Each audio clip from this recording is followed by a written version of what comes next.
هذا الهاتف مخترق ببرنامج تجسس. تلاحظون أن الشاشة مغلقة، لكنه يقوم بإرسال الصور والمقاطع إلى هاتف المتجسس. هذا هاتف المتجسس.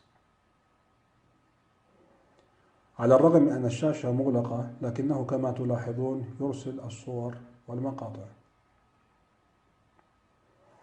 كما قلنا، قد يكون هذا الهاتف بيد فتاة أو رجل في بيته وبين أهله، وهنالك من دخل إلى كاميرا هاتفه ويقوم بأخذ الصور وتسجيل الفيديو.